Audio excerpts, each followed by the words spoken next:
Hi folks, Simon here, welcome back to the channel and to another Final Fantasy XVI video.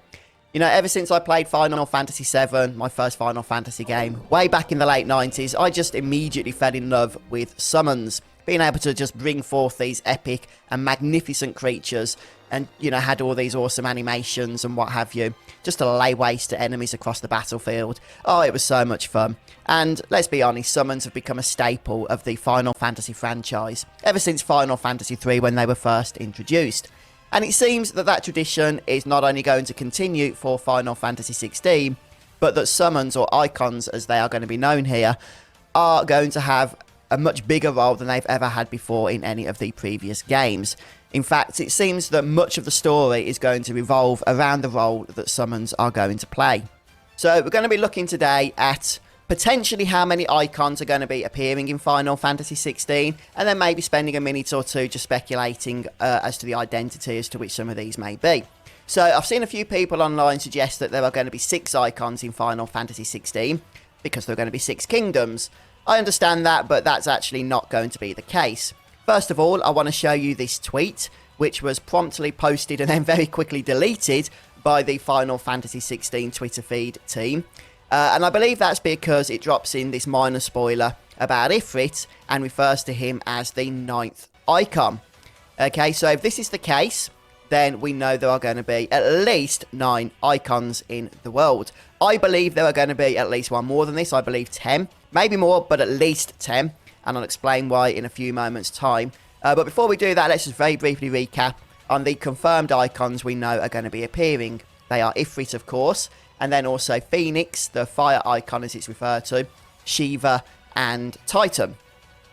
However, we can also speculate, I think, quite reasonably as to at least a couple more of those that are going to appear. Based on the crests here of the flags, the Holy Empire of Sambrique. A few people have suggested that this is a representation of Shiva up here. I don't think so. It doesn't look like Shiva to me. I suggest this is probably the dominant of the Holy Empire of Sambrique.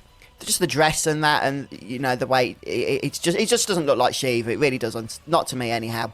I think that these figures down here are representative of the icon, and because they're like serpent type figures, it's possible that this is going to be Leviathan here, especially with the blue colours. Makes it seem like it's going to be water based.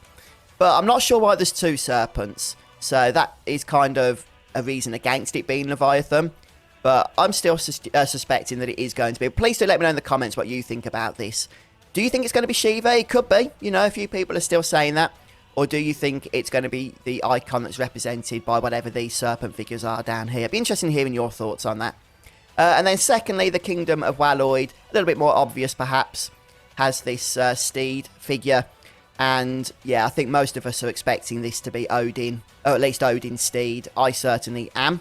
A few people have suggested it could be Ixion, with the white and black representing perhaps, you know, the lightning element against a darkened sky, all of that stuff. But I think it is actually representing lightning, but Odin has also been a lightning element summon in times past. At least he was in Final Fantasy XIII.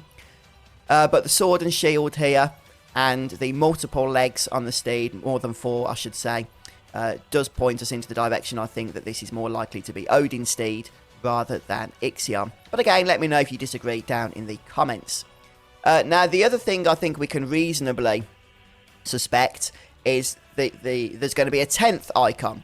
And the reason for that is if Ifrit is labelled as the 9th icon, then we know there are going to be at least 9 standard icons. By standard, I mean, you know, all existing with the same kind of nature from the mother crystals and what have you.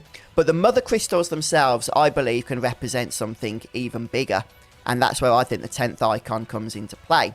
Now, we know that the mother crystals have these interesting titles.